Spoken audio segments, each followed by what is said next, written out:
Hello, I'm Ono of Renewable Energy Institute. Today, we'd like to appreciate all the participants in the webinar, Power System in the Era of 100% Renewable Energy. More than 1,000 people applied to participate. Now, on July 21st, MITI announced the revised basic plan on energy. As I said already in the publicized comment, in this revised plan, yes, they have made progress. However, there are still many conventional energy policies and limitations that still remain. REI, our institute, this Thursday and also the 5th of August on 2 occasions organized webinars on this revised plan on energy. On this revised plan, we would like to focus on scenarios to realize carbon neutrality in 2050 today.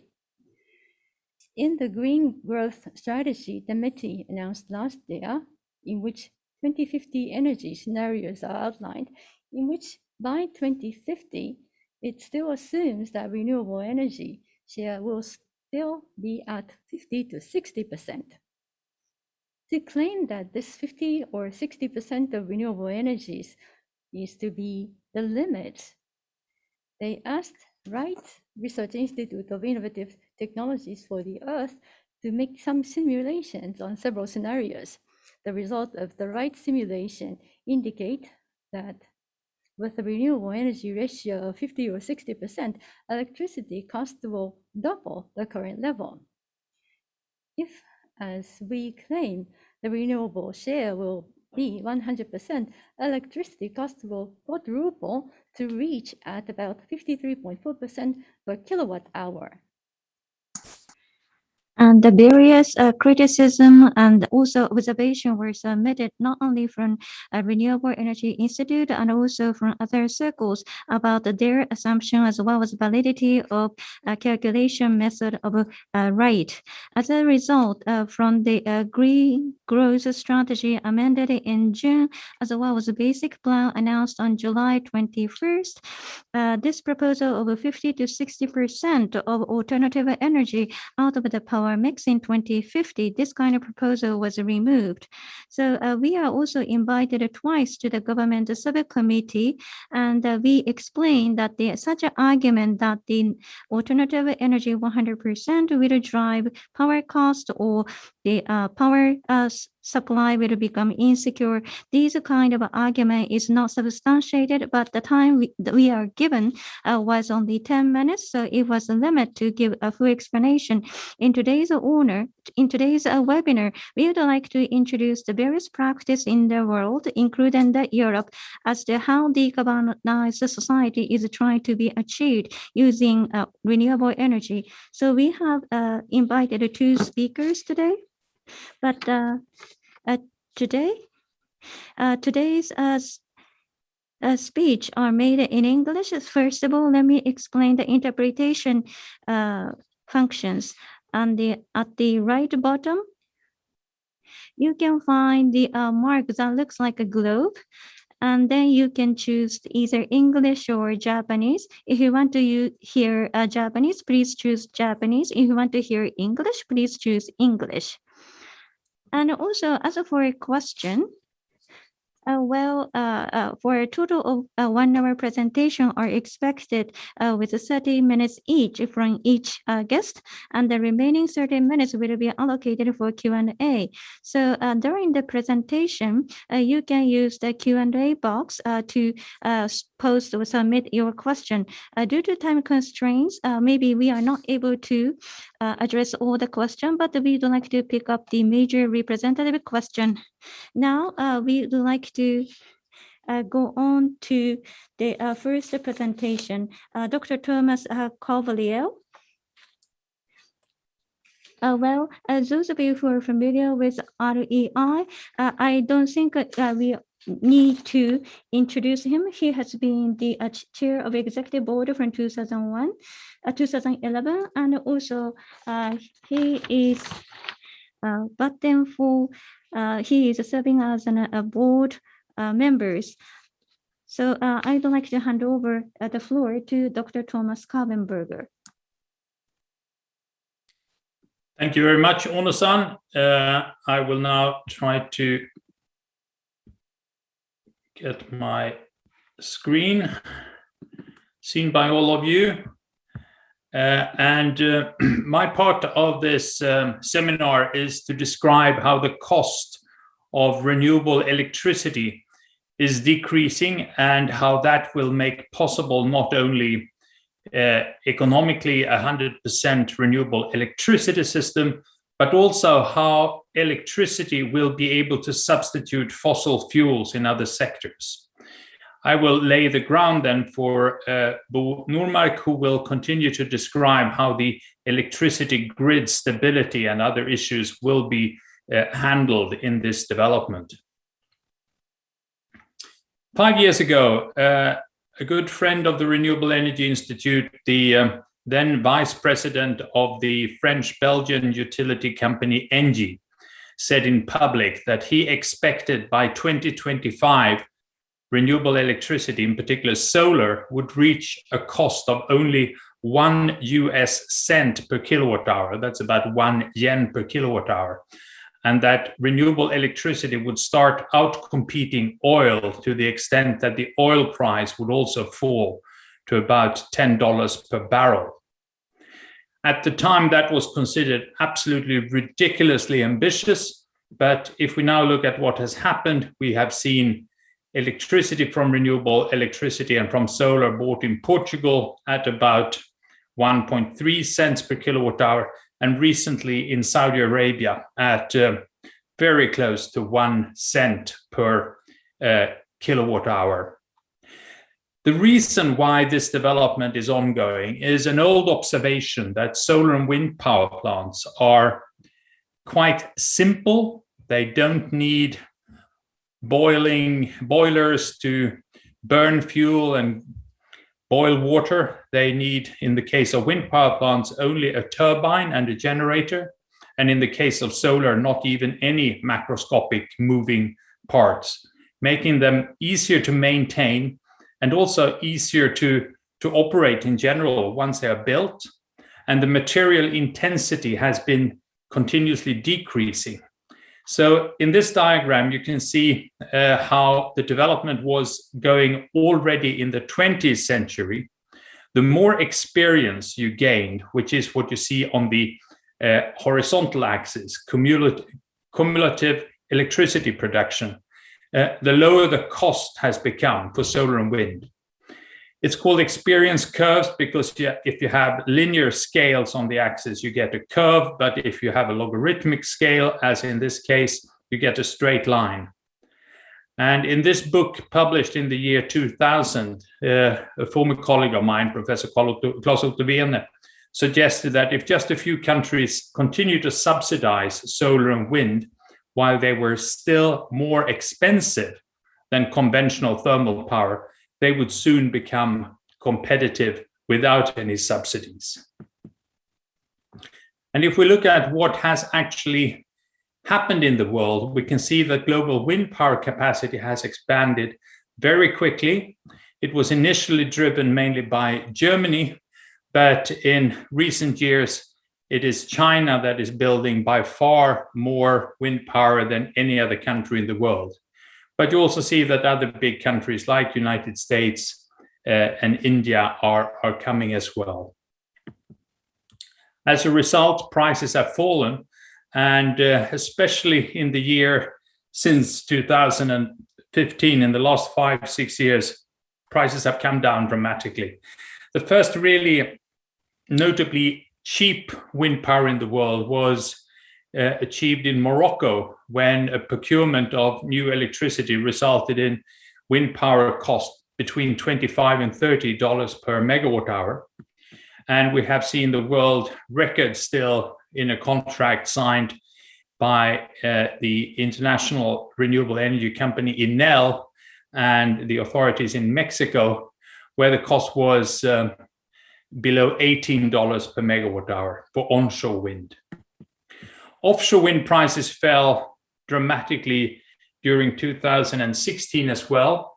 In the middle of the summer, a contract was achieved in the North Sea outside the Netherlands coast at about 73 euros per megawatt hour by the energy company Dong, now Ørsted.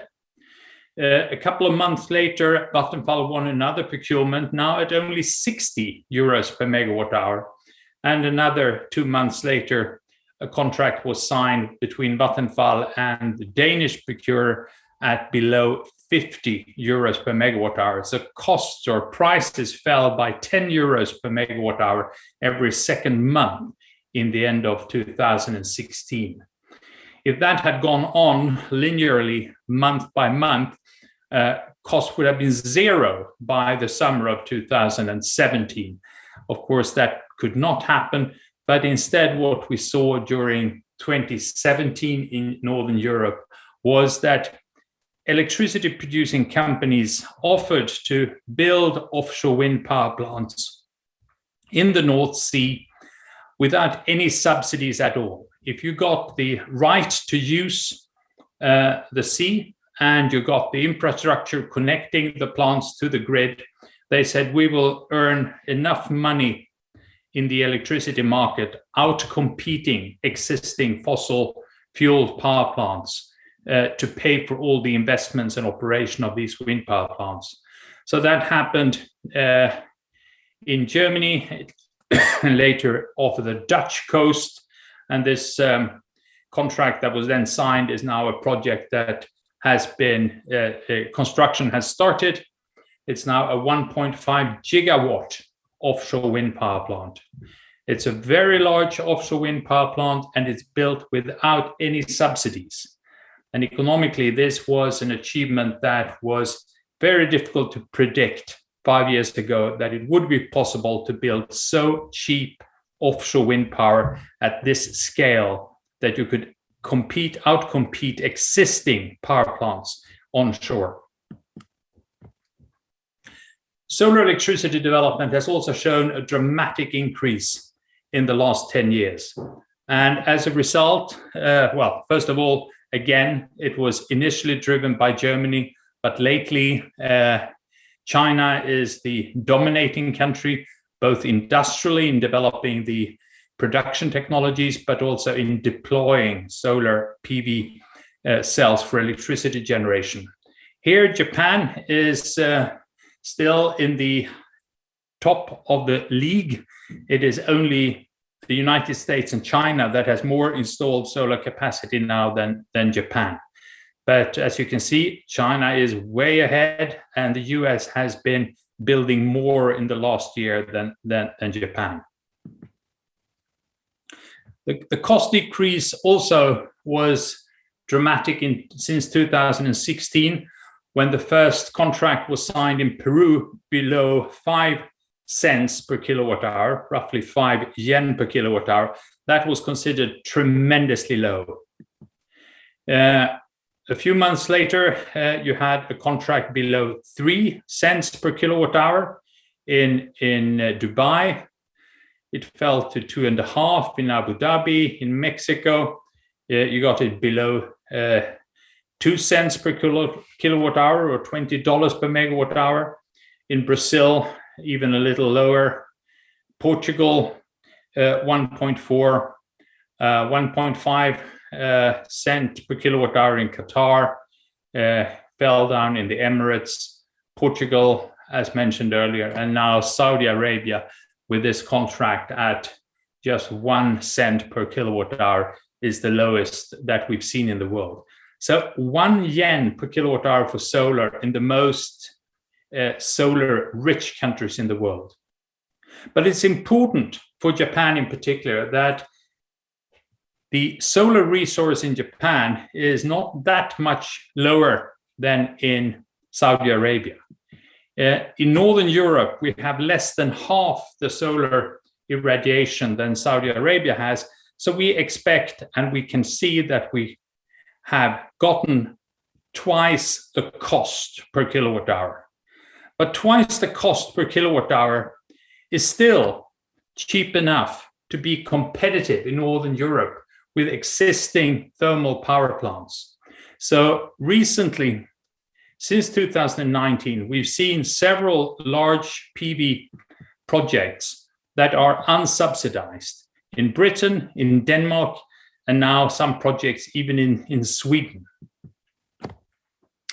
So the important conclusion is that these learning curves, the decreasing cost of renewables in the countries where they have given the industry an opportunity to learn by activity, by actually producing, and where legislation is such that the government and legislator does not impose any unnecessary cost on development of renewable electricity. Renewable electricity now provides the lowest cost electricity of all new generating capacities available, but even to the extent that new solar and wind outcompetes old nuclear and fossil-fueled power plants without any subsidies.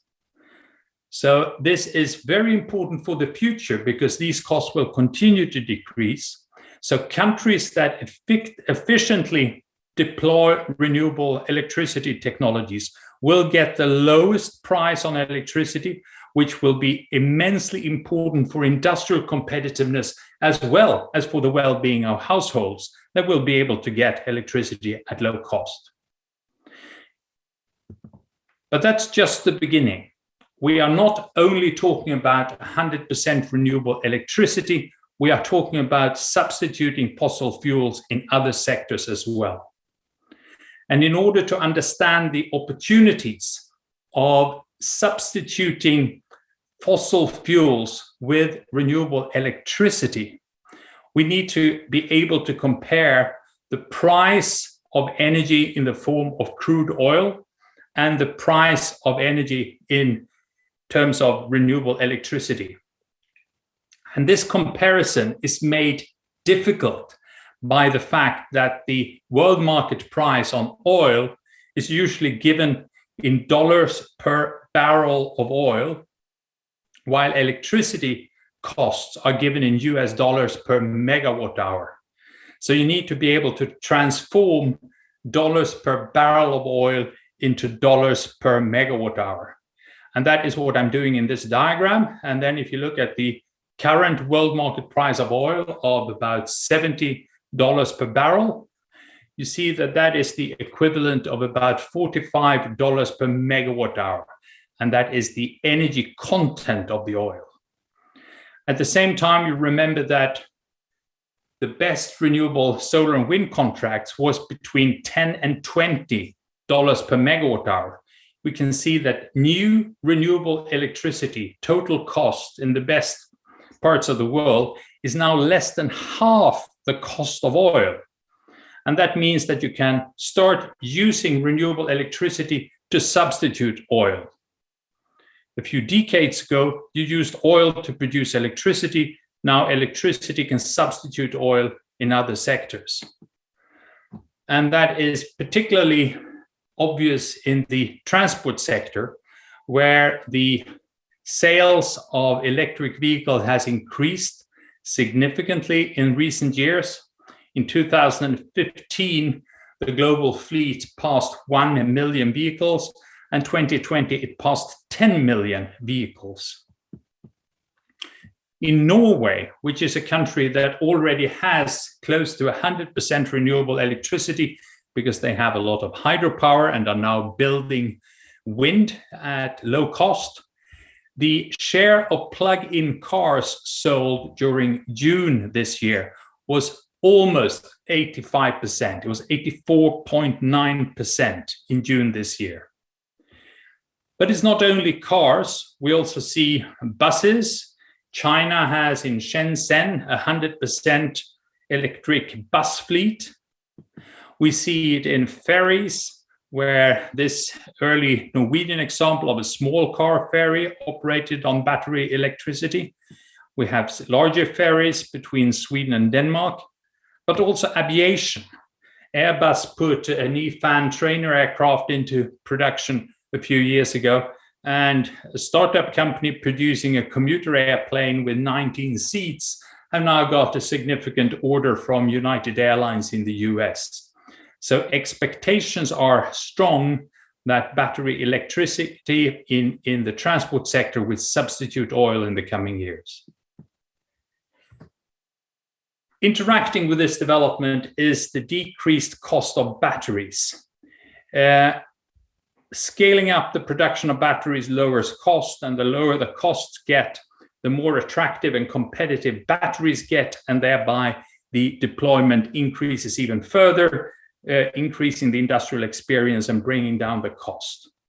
Here we see an illustration from a BNEF study on prices of batteries in the world, where battery cells and total battery pack costs are described. And you can see a rather dramatic decrease in cost over the years. And this is expected to increase. A US think tank, RethinkX, shows that the cost of batteries have decreased by almost 90% in the last 10 years, and they expect another 80% decrease in the cost in the coming 10 years. And this will open up, as Bo Nordmark will later describe, a lot of more opportunities, not only in the transport sector, but also using batteries to provide important stability services to the electricity grid at low cost. I did show the comparison with oil, but I will also illustrate that even natural gas, fossil methane, which is usually priced on the world market in dollars per million British thermal units, which is an even more strange unit of energy, now compares easily with the cost of renewable electricity. The price of natural gas is volatile. It changes quite a lot over the year and between the years. So you need to have this kind of diagram to compare the price or the cost of gas compared to electricity day by day. But as you can see here, the cheapest renewable electricity is already cheaper than natural gas price, even at around $6 per million British thermal units. Those of you in the industry know this reasonably well. And you see here that we are used to using natural gas to produce electricity, but in the best places where renewable electricity is efficiently produced, electricity can now substitute fossil fuels or natural gas. And we see it in Europe, where electricity is used to produce hydrogen to substitute natural gas. It's done in the Middle East. In Germany, where there is a lot of low-cost renewable electricity, hydrogen is produced, and this is sometimes also used to fuel heavy transport. In particular, it is possible to use electricity to produce hydrogen together with carbon dioxide from biomass-fired plants to produce methanol that can be used as an automotive fuel. And in particularly, it's interesting for the shipping sector. Coal prices. Coal is the cheapest fossil fuel per unit energy. But now we see a spike in the price of coal. So even coal is now more expensive than the cheapest renewable electricity in the world. And if you add on to this an expected pricing on carbon, or real pricing of carbon, as we see in Europe, there is a lot of opportunities to substitute coal. And the most developed at the moment is the use of hydrogen produced from renewable electricity to substitute coal in the reduction of iron ore to sponge iron, which is then transformed into steel. And this process has been significantly invested in Scandinavia, where there are two competing projects now to rapidly start producing steel without any fossil fuels. And in the hybrid project, which is one organized by Vattenfall and the largest mining and the largest steel making company in Sweden, the first 100 tons of sponge iron has now been produced using this direct reduction method with hydrogen produced from renewable electricity substituting coal. And it is obvious from the contracts already achieved here that there is a significant demand in, for example, the car industry for steel produced without fossil fuels. And for the future competitiveness of steel making in Japan, for example, successful development of these kind of methods is important. If you look at the largest steel producers, the 4 largest and Sweden, and then look at the cost of hydrogen production today, this year, you see that because of the high cost of renewable electricity in Japan, making hydrogen from renewable electricity in Japan is approximately twice as expensive as in most of the other major steel producing countries in the world. And if this method is really going to be deployed and be the most competitive way in the steel market in the world, it is extremely important that also the Japanese steel industry gets access to low-cost hydrogen. And that requires the development of an efficient renewable electricity supplying industry in Japan, which of course is to a large extent in Japan dependent on the legislation and conditions and market fairness in Japan.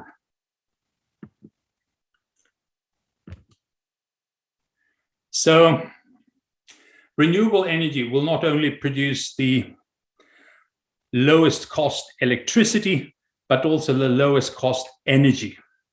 And the milestones to describe the transformation of the energy system.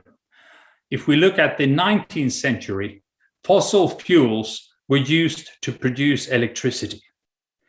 As a result, because the efficiency of the thermal conversion from fuel to electricity was roughly 30, 40, 50%, electricity prices in those days was roughly 3 times the cost of fuel. As we just saw in the recent slides, electricity is now on par with or even cheaper than fuels.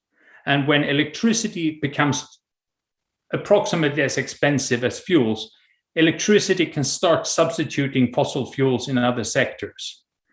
And as the development goes further and electricity becomes significantly cheaper than fuels, which is now the case, for example, with electricity being significantly cheaper than oil, we can start using electricity to produce hydrogen, and then combining that hydrogen with carbon dioxide in different forms, you can produce fuels like methane or methanol, which is more easy, or ammonia, which are more easily handled.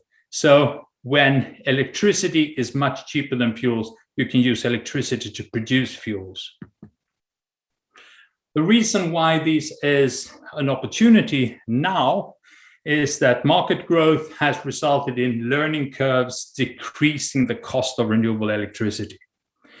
We are also in a situation in Japan, and now also in the rest of the world, where capital cost is low. So with low interest rates in the global capital market, renewable electricity benefits because renewable electricity generation is capital intensive.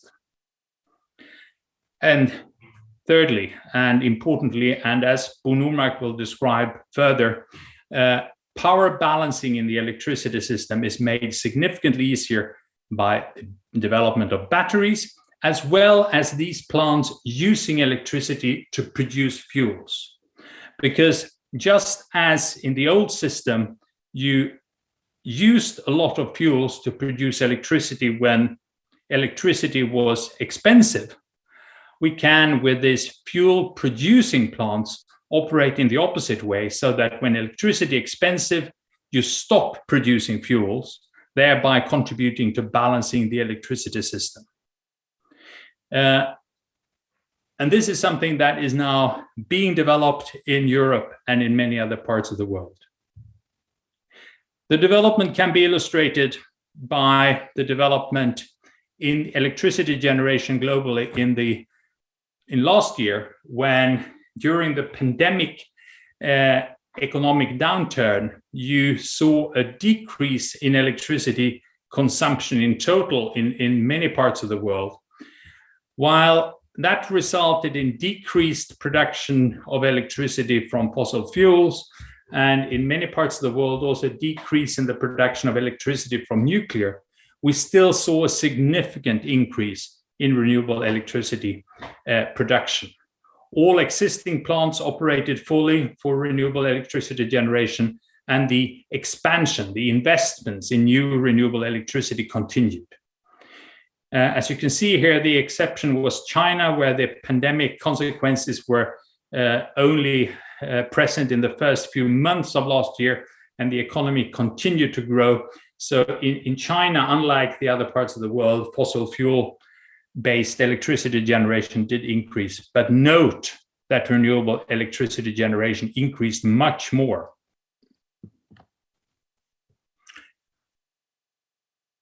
The development I have described is one where you can see the trends. We are not yet anywhere close to 100% renewable electricity. But the development is clear. The share of renewable electricity has decreased for several years now, and the rate of decrease is quite significant.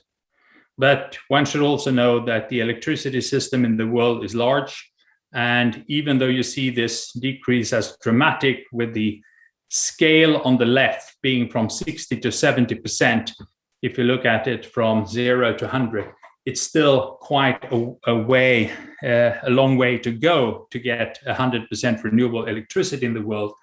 But the important point that I've tried to convey is that the economic factors are now strongly in favor of replacing fossil fuels with renewable electricity. And once this development really starts going fast, it will go extremely fast.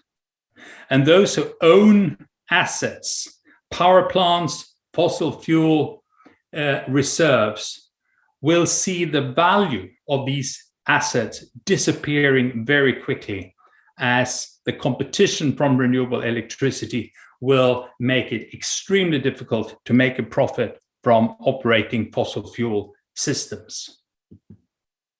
Thank you. Back to you, Ono-san.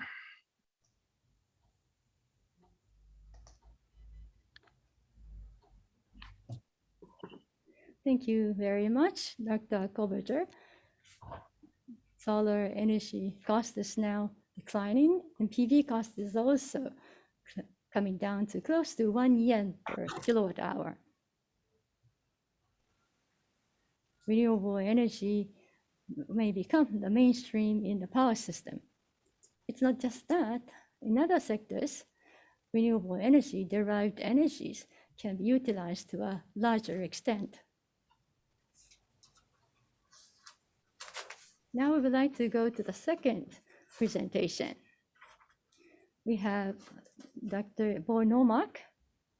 He is the industrial energy strategist. This is established by EU committee, a public organization, to create new industries and foster entrepreneurs.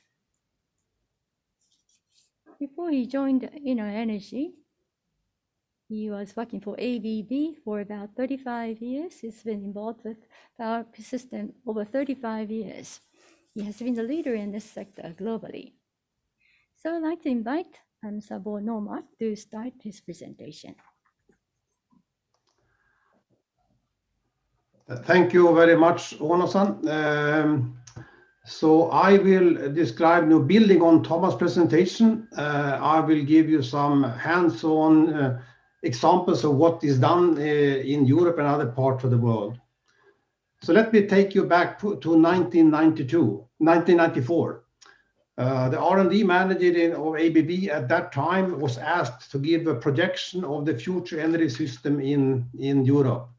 And this is the picture he came up with, where he suggested that we should have 200 gigawatt of hydro, 300 gigawatt of wind, 700 gigawatt of solar, and combine that with 1,000 terawatt-hour of hydrogen storage.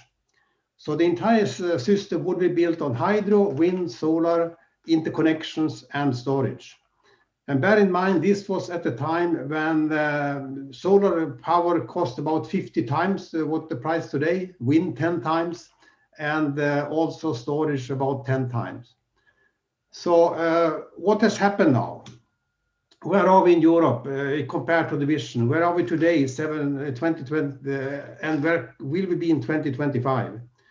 Solar has grown to 137 gigawatts. We expect to have 280 gigawatts of solar by 2025. Hydro has grown actually and is a little over the target. Wind is at 220 gigawatt, will grow to 325 by 2025. And storage will grow moderately. So you see, we are well on the way with both wind and solar, but storage is lagging behind in our build out of the power system in Europe. And I will come back to where we expect to be 2045. So let me talk a little about batteries in the power system. And why is it interesting to talk about batteries? Because as Thomas outlined, there has been a substantial drop in cost for both wind and PV solar.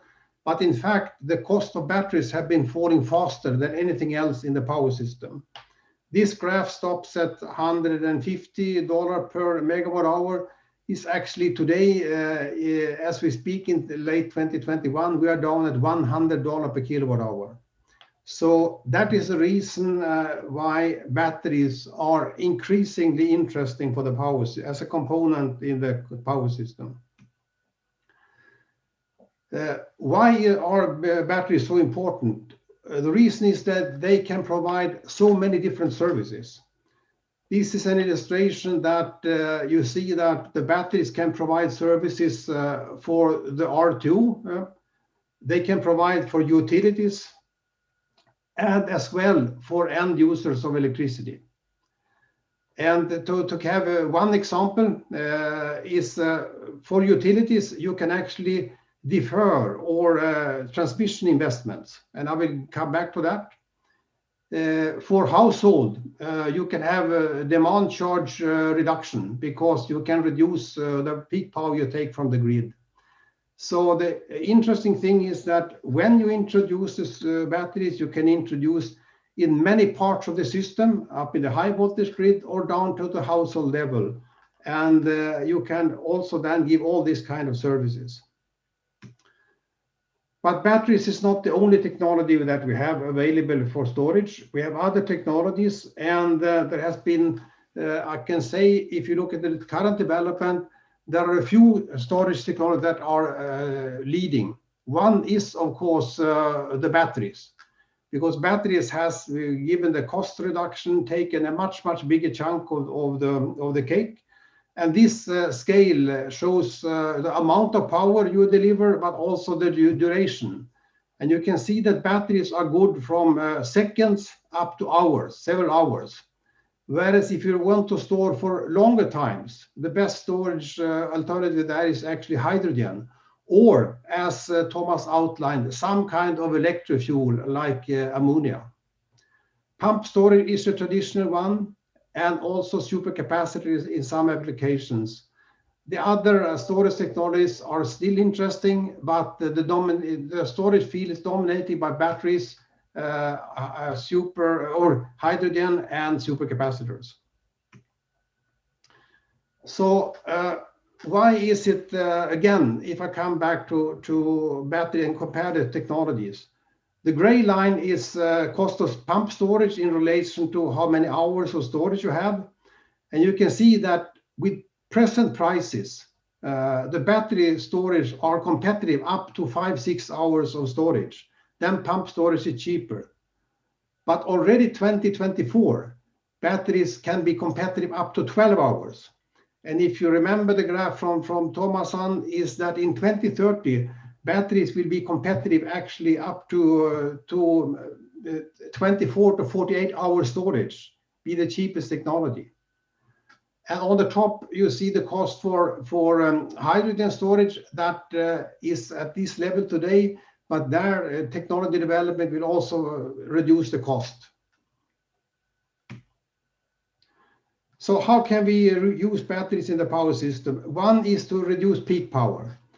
And just to give you a little dramatic example, I mean, you have all seen the traditional vacuum cleaner, and that has about power of 700 megawatt. The actual power, the sucking power is 200 watts, and the maximum grid power is 700 watts. If you replace this with a battery-operated vacuum cleaner, the electric power is lower because the battery-operated device is more efficient. Sucking power is the same, but look at the grid power. It's only 50 watts. So it's a reduction by 14 times the peak power you take from the grid by applying batteries in home appliances. And if you scale that up to look at, assume that you have a battery that covers not only an individual item in the home, but you actually cover the home consumption as a whole. We have made a lot of calculations on that on typical homes in Europe, and we can see that a battery of only 1 kilowatt hour can reduce the peak power on building level by 40%. So just imagine, you know, that electric cars today typically have a battery that size is 60 to 80 kilowatt hours. Some have even 100 kilowatt hours. That means that one single car battery can actually reduce the peak power in a building with 60 to 100 apartments by 40%. And you can imagine what that starts to reduce the stress on the grid. But also on large scale. In US today, as Thomas outlined, the things are happening because it's cheaper today to replace existing gas plants with super big battery plants. And these are some examples in US where we are talking about thousands of megawatt range for the batteries. And the peaking plants are typically each of them about 500 megawatts. And this is cheaper again than a gas plant. But another traditional way of solving the variability in the grid is by building interconnection. And here, Europe has been in the forefront for many years. And here you can see the interconnections in Europe. And these are only interconnections that are between countries. And the violet lines like this are DC connections, and the red ones are AC connection. The EU target was to have at least 10% interconnection capacity between each and every country in Europe by 2020. That target was basically achieved. The new target is 15% by 2030. And also another rule is that on these interconnection lines, at least 70% of the capacity must be reserved for export input to make sure that we have a market flow of electricity between the countries. And the system is working remarkably well, and we can see also that the electricity prices across Europe are getting more and more leveled. But we are not done yet, and this is the plan to go forward until 2030. There will be additional 154 projects built with a total capacity of 90 gigawatts. And also in the European plan, there will be a lot of storage projects. But also look at the economic impact, because it's expected that these interconnections will be extremely profitable. They will save by between 7 and 13 billion euros per year to the consumers of Europe. So interconnection is one cornerstone in building the renewable system in Europe. Another way to use batteries is to actually boost the capacity of existing lines. You can see that in Germany, the plan is to build some very big batteries, and the batteries can actually boost the capacity in existing power lines by eliminating, limitations caused by voltage dips and other factors. France is another place where they are testing this to put batteries to boost existing storage. Or existing lines, and in all I can say you will not replace power lines with batteries, but you can boost existing assets with batteries. What about system services? This is a quite talked about topic, because it's claimed that a lot of the renewable generation is non-synchronous, if it's PV solar or if it's wind. And some people say, well, you cannot have so much non-synchronous generation in the system, because that will deteriorate the performance of the grid.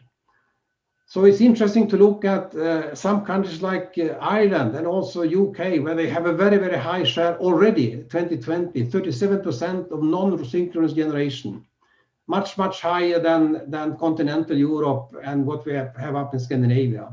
But how can you cope with this? Because one of the claims is that the frequency, the cost for providing frequency will be very, very high.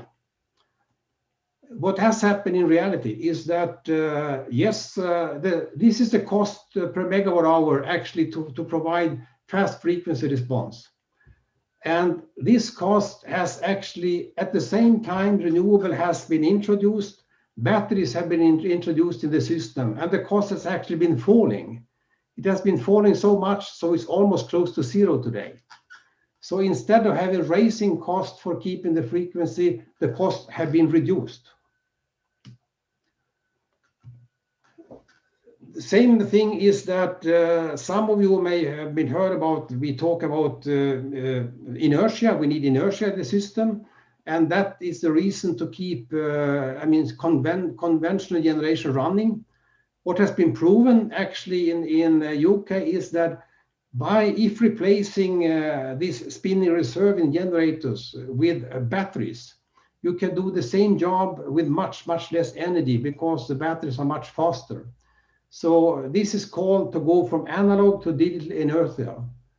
So anytime you hear that you need to have generators running in the system, you can say that is analog technology, but there is digital technology to do the same job for the power system at a lower cost even. One example of how proof of in the pudding is that the Italian grid operator actually made an auction where they wanted to have 250 megawatt of system services, and a lot of projects with different technology were quoting, and all the winning bids were actually based on battery system. So, and the whole auction was oversubscribed by 4 times. And that proves again that batteries today have a cost that they are actually competitive to provide grid services compared to traditional technologies. That about cost. Thomas has given some good example of the cost development of renewable energy. But how does it look if you take on a larger scale? One example is Germany. There is a lot of talk about Germany and the cost of energy in Germany. As you can see, the cost of energy in Germany has been, production cost has been going down, the production cost as such. However, then we know that there will be increased cost based on that you have to rebuild a lot of the system. But what they have compared here is 3 scenarios. One is called business as usual, which is keep the existing system, and then you will end up at a cost 2030 at 57 euros per megawatt hour.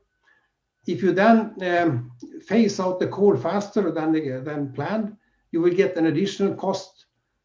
However, if you accelerate instead the renewable penetrations to have 65% in renewables, you reduce the cost compared to the alternatives, conventional alternatives. So in the German case, without CO2 tax, the lowest cost option for Germany for 2030 is to accelerate introduction of renewable energy.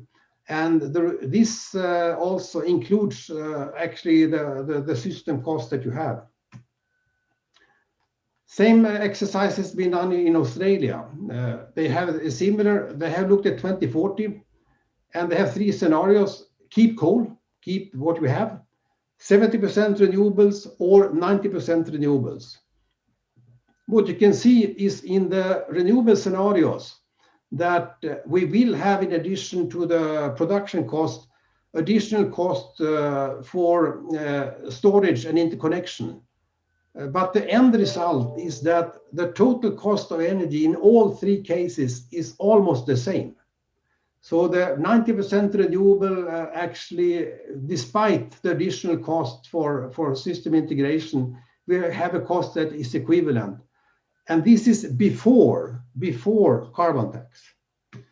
Because we do know that it's likely we will have a carbon tax, a global one even. And if you apply as low number as $20 per ton, you can see that the 100% renewables will actually be the cheapest already there. And if you step up this carbon tax, you will have it will be even more competitive. I can also tell you that EU will introduce a carbon border tax for all import before 2030. So if you produce with carbon intensive electricity, you will be penalized if you try to export to Europe. Then the Dunkelflaute. This is a little strange word. It comes from Germany. It has to do with the fact that people have seen that under extreme conditions, which can happen not every year, but maybe once every 25 years, we can have up to 2 weeks in the German area where you have quite low production of renewables. And this has been claimed then to make the 100% renewable system impossible. However, studies have been made on this, and what has been found is that this actually lack of production for up to 2 weeks can be solved, and it can be solved in an economical way. First of all, by expanding the transmission grid, which I have shown, but also with different storage solution, where batteries are used for hours, maybe up to 2 days, pump storage 1 to 2 days, and for long storage, hydrogen or electric fuels, as Thomas outlined. I would say also, based on the slide I showed before, I personally believe that batteries will outcompete pump storage because they will be so low cost, they will cover up to 2 days, up to 1 to 2 days. So, but the jury is out. The key message is that this lack of production from renewables under extreme condition can be managed. And let us finish that by case Sweden. And the reason I take Sweden is not that I come from Sweden, but in many ways Sweden is a front runner in building a renewable energy system in Europe. But what I described from Sweden, you will see happen in many countries in Europe. It just happens first in Sweden. And what is going on in Sweden now? Well, I think Thomas has already started talking about that we are transforming the industry. So we are going to electrify the entire transport sector. We will continue electrification of the heating system. We'll expand the IT system with server halls. We are hosting server halls for many of the global suppliers. We will build an entirely new battery industry. We currently have 2 battery plants under construction, and more will be done. And I can say on the European level, there are 20 large-scale battery plants under development. We will also rebuild the steel industry and the cement industry to become completely fossil-free. And this will require substantially increase of electricity production. So how is this done? Thomas mentioned one project called Hybrid up in northern Sweden. There is another project called H2 Green Steel with the same concept. The plan is to produce 5 million tons of carbon-free steel, and the plant will use about 1,500 megawatts of power, but 800 megawatt of that can actually be regulated up and down by both storing hydrogen, but also store sponge iron before it goes into the steel mill. This plant will be put in service gradually 2024 to 2028. And there are several similar projects actually underway, not only in Sweden and Scandinavia, but also across Europe. But why do we start in Sweden? Well, reason is that today you can see that Sweden has the lowest cost for producing green hydrogen in Europe. And we are at the good locations. We are already down at $2 per kilogram. And a good location is northern Sweden.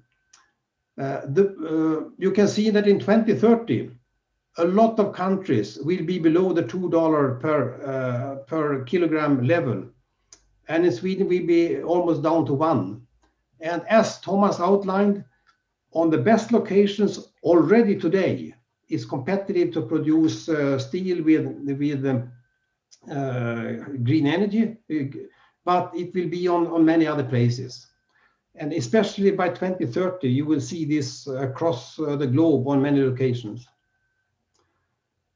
Another thing is about electric vehicles and how they can contribute in the grid.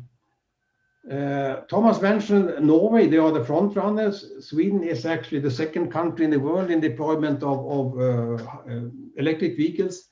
We expect that already by 2030, 50% of all the cars on the roads in Sweden will be actually electrified. But what we also expect, and we have in our plans, is that we will use the batteries in the car as a flexibility resource. And that flexibility resource is massive. We are talking about something like plus minus 25,000 megawatt of flexible power just from the vehicles by 2030, and 50,000 megawatt hours in storage. Put that in perspective, the peak load in Sweden today is about 25,000 megawatt. And so the flexible power from the cars will be almost the same amount as the peak power is today. And this has led to, when we are simulating the Swedish power system by 2045, where and I will come back to that, we will have a much higher percentage of much higher use of electricity. We can see that we are using, the blue line is the price without using the batteries in the car. The red is the price, electricity price, when we use the car for peak production. And look at the scale for the electricity price. This is 20 euro per megawatt hour. And if you look at the red line, this is over the year. And this is expected cost for production 2045. So all in all, if you look at Sweden in total, we are planning to actually from 2025, from today is also, we will double the electricity consumption. And at the same time, we will transform, as I said, everything to electricity in the transport. We will transform the entire steel sector and expand the steel sector. And we will also transform the cement industry to become fossil-free. And the reason we can do this is that we are using the hydrogen from the industrial user as a flexibility resource. And the second flexibility resource comes from the cars. So all in all, despite doubling the consumption, we are closing all the nuclear plants. We have a massive deployment of wind and even solar in Sweden, but wind is the dominating. And we solved the equation with the flexibility resources from the hydrogen. And this is what we refer to as sector coupling. We are actually coupling the industrial sector and the power sector and the transport sector, and thereby coupling them, we can have a more efficient solution. So to summarize, 100% renewable energy system is a realistic scenario, and it has been key element is we say overbuild renewable production. By doing that, you can also transform the industry and build new competitive industry that are fossil free, build more interconnections, demand response, of course, and storage. But then not the least also have zero emission dispatchable generation, mainly based on green hydrogen or other electric fuels. And last but not least, repeated again, the sector coupling between power, transport, and industry is essential. And we will end up with a system that is not only is a clean power system, but it's a clean steel industry, it's a clean cement industry, and at a lower cost for the consumers at the end of the day. Thank you.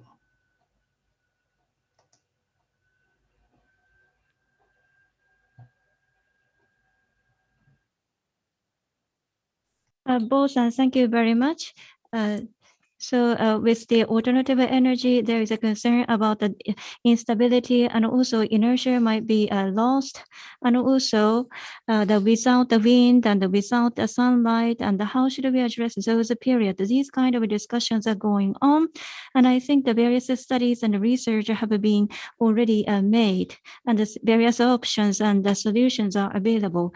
Now for the remaining 30 minutes, we'd like to go to Q&A. And also, Bo-san, could you please turn on your camera? We have received many questions. So first of all, I would like to pick up the 2 questions to you, Thomas-san. First of all, the price is going down. However, in Japan, we are disaster prone and without too much sunlight. Under these situation, maybe in Japan, the price may not go down. That is the first question. And the second one is that as all people say that the price is going down, it is only about the power generation cost. However, the integration cost to the grid, such kind of a cost may not be incorporated. So if you incorporate these costs, maybe the cost at the end of the day may be higher. So could you please respond to these 2 questions? Thank you. Well, Japan has more solar radiation available than Northern Europe. So costs in Japan should be lower than in Germany, Sweden, and Denmark, where still solar electricity is now competitive with thermal, fossil fuel, and nuclear power plants. So that is not a reason that Japan should not be able to reach the same low costs as in Europe. Similarly, with wind, even Hokkaido has better wind conditions than almost any other onshore wind resource in the world. So Hokkaido should be able to produce very low cost onshore wind.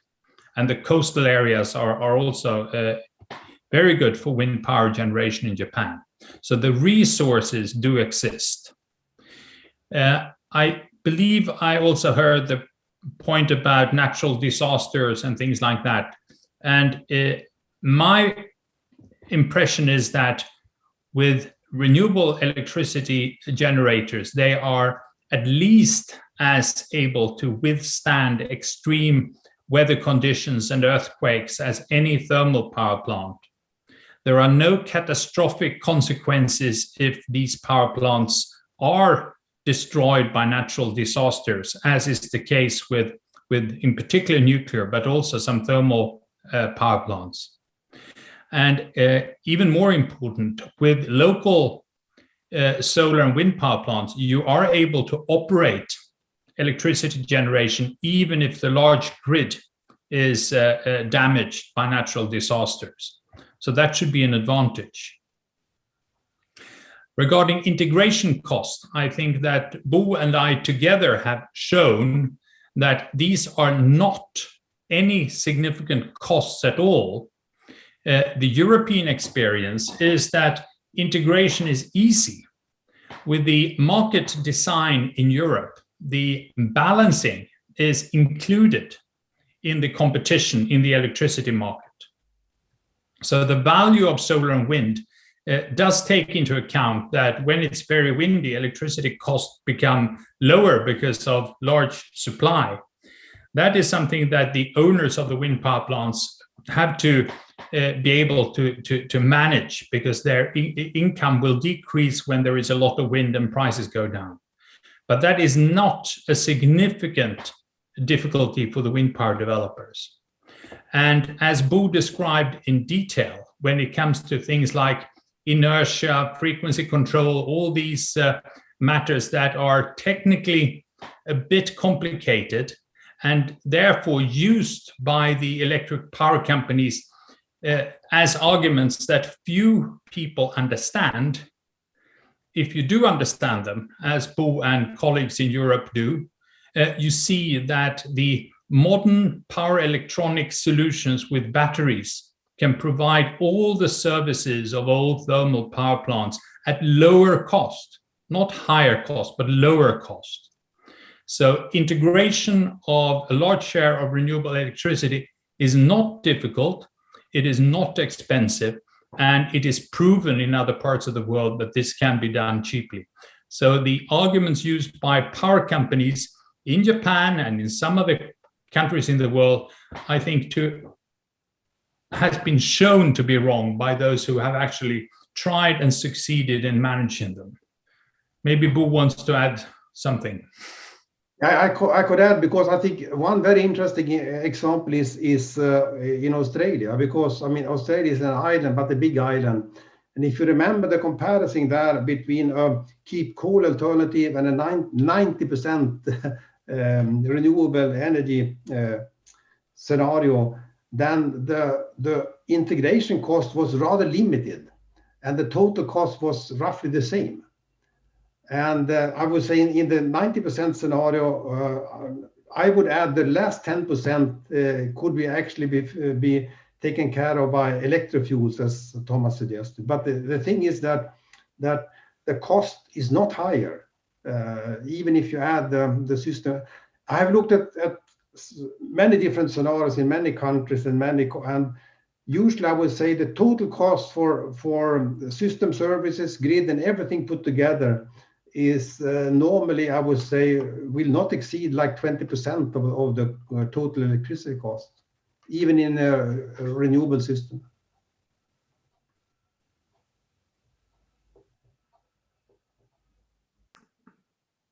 Thank you, Thomas and Bosan. As Bosan mentioned, including everything, the total cost does not exceed 20% more. In Japan, introducing renewable energy into the core energy cost will double. If you increase that to 100%, balancing cost per kilowatt hour will increase by 30%, 30 yen to 50 yen. That's incredible calculation. So next question we have. This is to Bosan. In Japan, flexibility. What sort of energy sources do you use for balancing and flexibility? You have international connection, which covers a wide area that result in higher flexibility, but the case is different in Japan. So is it possible to achieve high flexibility in Japan at cheap cost? So this is the first question to Bosan, please. I think it's a very good question, because traditionally, I think that we have been solving in Europe, and not the least in Northern Europe, our flexibility by interconnection, and also that we have some storage capacity in hydraulic system. However, with the plans that we have now, where we will we will double electricity because we are rebuilding the industry, we have exhausted the traditional resources. And the new resources we are taking on board is actually then to store in combination with the industrial processes, to store either hydrogen or actually sponge iron, for instance. And we can also produce electric fuel, as Thomas said. And the last thing is this vehicle to grid and also batteries in the system. So all the expansion we are doing in the grid now is based with, say, unconventional methods of balancing that could also be used in Japan. They are not unique to the conditions that we have here. One could add that in the short term in Japan, it is also a matter of efficiently utilizing the transmission capacity that already exists. Yeah. developing the electricity market so that the short-term marginal cost is really used to optimize the whole system, and therefore also utilizing the transmission capacity and giving priority to the lowest cost electricity generators, disregarding any old traditions or conventions or contracts on capacity in the grid. So the interconnection between different parts of Japan do exist physically, but is not used in the best possible way as it is today. The electricity market design is extremely important. Yeah, and then I add that also. Remember that in Europe we have is mandatory. You must reserve at least 70% of the capacity for trading, at least.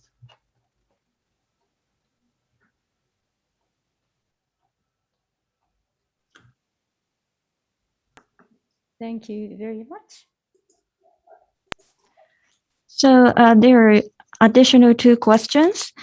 First of all, Boson says that the battery cost is going down. That is what you said. So the life year is approximately 10 years for the storage battery. So even if the life is quite short, still is it economical? That is the first question.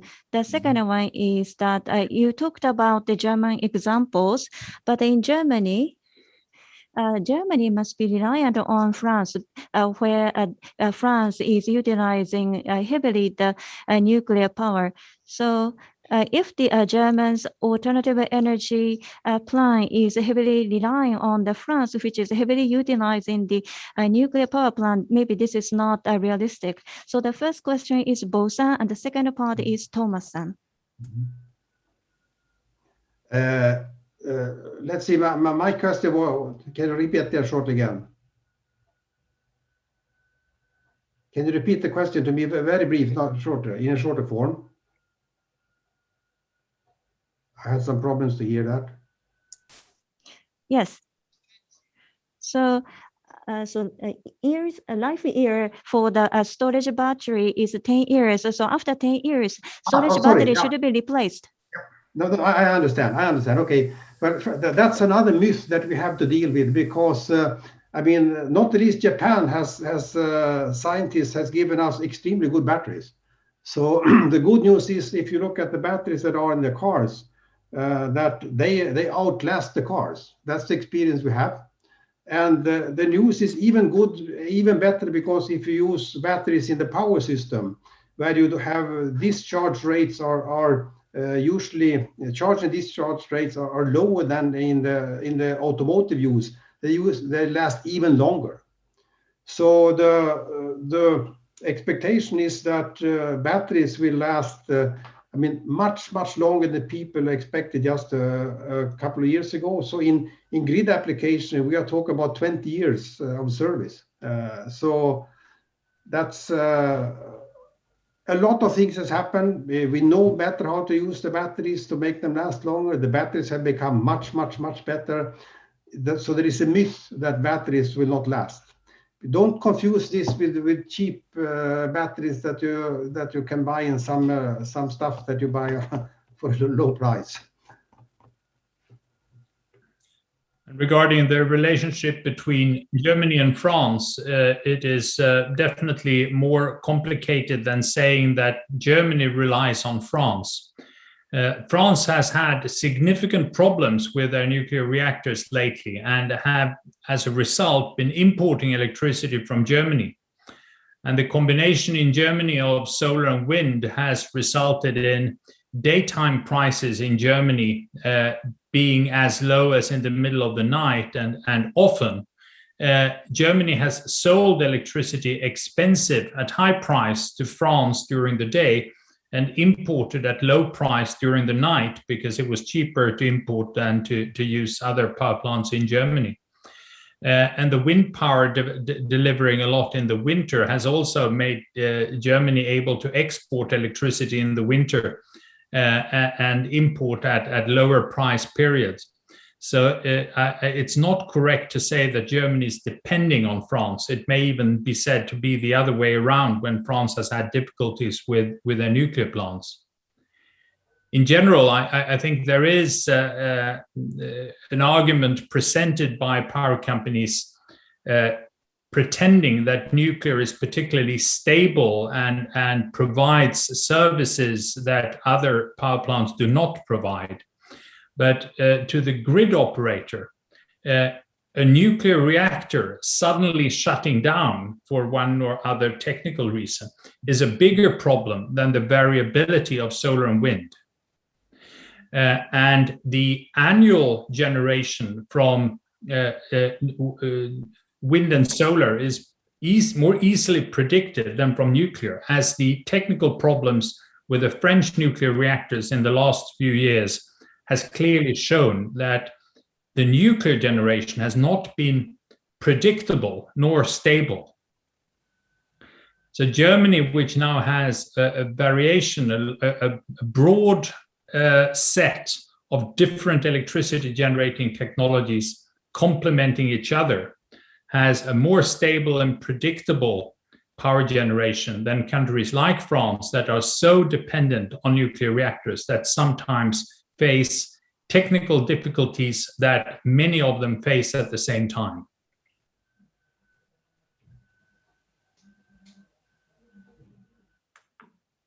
Thank you. We have many more questions, but I'd like to focus on cost comparison between Japan and Europe on cost. So first, solar cell installation cost is higher in Japan. In Western countries, how were you able to reduce the installation cost? To Thomas. And another storage cost. Storage cost in Japan is very high, but what can we do to reduce the battery storage cost? So starting with Thomas-san, please. Yes, we have spent at the Renewable Energy Institute quite some time and effort trying to understand why solar installations are more expensive in Japan than in Germany, for example. And there are industrial lessons to be learned for the Japanese installation industry. Some Japanese believed it was because wages to those who did the work was higher in Japan than in Germany. That is definitely not the case. But the time spent in constructing the power plants, the solar power plants in Germany is significantly shorter. So that is something that the Japanese installation industry can learn from to build faster and more efficiently. But for the total cost, it's also very important that the market regulation in Japan introduces uncertainties and risks to the investors that they do not see in Europe. And because they cannot trust that the electricity market will function in a predictable, fair way in Japan, the required return on investment is higher, which makes the cost appear higher. For example, the right of competing industries to curtail solar power plants in Japan definitely introduces a new risk where the income from the solar power plants can be suddenly removed by the competing energy companies in Japan. And the fact that in Japan, the same owners own the electricity grid and the old thermal power plants is of course a risk to any new investor who has his distribution controlled by his competitor. And finally, the way the balancing services are bought by solar power companies in Japan is also one that is not transparent and not fair and open, because it is the competing power plants that decide so much on how the balancing will be carried out. All this has been solved in the European electricity market regulations, and that increases the fairness the predictability for the investors in solar and wind, and therefore make solar and wind cheaper and more competitive, and contributes to lower the cost to all consumers in Europe compared to Japan. I can take then the cost issue on batteries because in Japan versus other markets. First of all, I should mention that on stationary batteries, the market is not as well as developed as you see for electric cars. So the price for stationary batteries varies quite a lot between different markets.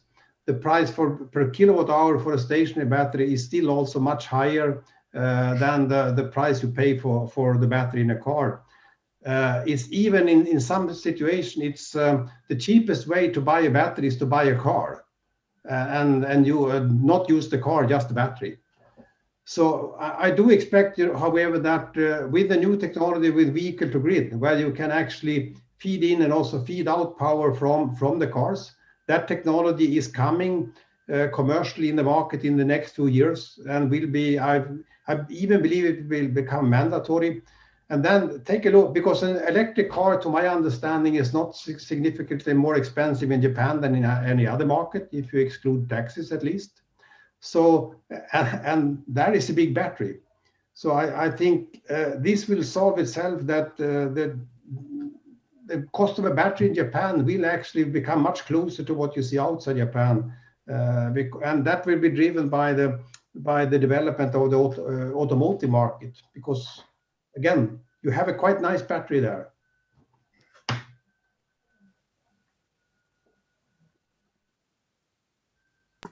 Thank you very much. We are running short of time, but I am interested in another question. I'd like to ask another question to Thomas-san. Hydrogen usage. In terms of hydrogen usage, Japan is pioneer. We actually announced the hydrogen national strategy for the first time in the world. So how are we going to implement on this hydrogen strategy? This is a question to Thomas-san. I think the fact that Japanese industry has been active in developing hydrogen technologies for decades is a great asset for Japan at the moment. So the technologies developed are certainly relevant globally. However, the less well conceived opportunity is the system integration. The idea that you should produce the hydrogen in other countries and transport it to Japan before using it is never going to be economically competitive with the alternative of producing hydrogen locally from low-cost renewable electricity. Also, because handling, storing, and distributing hydrogen is relatively expensive, it's initially important to develop opportunities to produce hydrogen for industrial purposes, where the production of hydrogen and the utilization is at the same place, or at least reasonably same place. And that is what is now pursued in Europe, where such hydrogen production units are serving the purpose of balancing the electricity system and producing low-cost hydrogen that can substitute fossil fuels in industrial uses. That is going to be the initially lowest cost opportunity. Distribution of hydrogen expensive. Using hydrogen and storing hydrogen in cars is going to be relatively expensive compared to battery electric vehicles. So the first priority will be, in most of the world, using renewable electricity to produce hydrogen for industrial processes.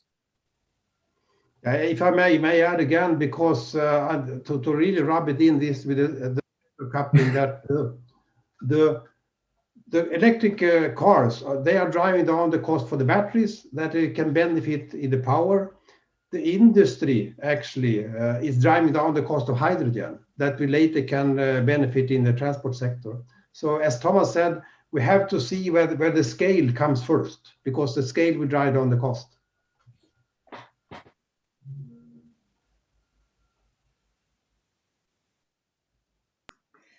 Thank you very much. We still have many questions, but the closing time is approaching. So just lastly, I want to ask the same question to two of you. As I said in the beginning, on the 21st of this month, Japanese government announced the draft of energy basic plan and focusing on the electricity mix. By 2030, nuclear 20% or 21%, renewable energy 36 to 38%, and remaining 40% comes from the fossil fuels. The coal 20%, gas 20%, oil 20%. There is a lot of discussion in Japan, but if you look at the current basic plan in Japan, this energy mix, what is your comment seen from Europe, starting with Thomas-san, please? Well, it is difficult to tell today what is going to be optimal in 2030. The most important things to consider in Japan is to immediately remove barriers making renewable electricity more expensive than in the rest of the world. That includes planning and permission processes, grid connection conditions, and the regulation of the electricity market. I think that with a fair, open competition, you will see that new renewables will outcompete old fossil-fueled and nuclear power plants in Japan, just as in the rest of the world. In many other parts of the world, we see this as a great achievement because it lowers the cost of electricity to the consumers. But I've heard again and again how in Japan, the loss of the value of old fossil-fueled power plants is seen as a cost, while in fact it's a sign of economic progress, making electricity cheaper. And that, I think, is a very important approach to the development for the politicians in Japan to understand that they serve the interest of the whole economy. They are not supposed to defend the old power companies and their old power plant assets. The technological industrial development that is now feasible will bring down the cost of electricity and make consumers happier because they can get lower electricity prices, and it could make the Japanese industry more competitive. If Japan fails in bringing down the cost of energy in Japan, it will be a great trouble for the Japanese industry to stay competitive and for the Japanese economy to provide the welfare for the Japanese people.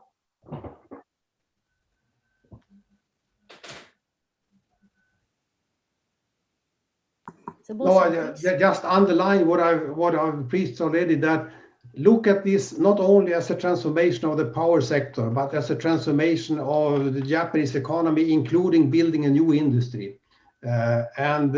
Because eventually, assume that Europe succeeds with our plan to transform the industry together with the power sector. So in 10, 15 years, we can produce at a lower cost with clean technologies. That is I would say, a nightmare scenario for Japan.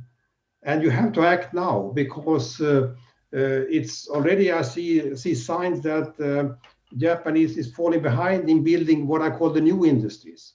And the new industries are tightly connected with renewable energy. That's a symbiotic relation there, and that will eventually give lower cost and new industries.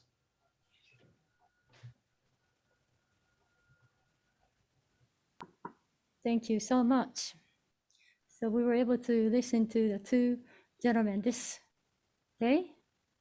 Renewable energy is often discussed from the point of view of climate action. However, what is important for Japan is to remove all the barriers to make sure that electricity cost can be reduced thanks to renewable energies. This is a major risk that we are faced with if we don't act. So Thomas-san, Bo-san, thank you very much for participating in this venue. I'm pretty sure it's quite early hours in the morning in Europe, but thank you so much. Before we close though, next Thursday, there will be another webinar. That's 5th of August, starting at 3 p.m. We have 4 Japanese speakers to talk about the government basic energy plan. We would like to talk about sustainable energy mix toward 2030. I'd like to encourage all the participants to come back on the 5th of August. With that, we would like to end the webinar. Thank you very much for your participation today.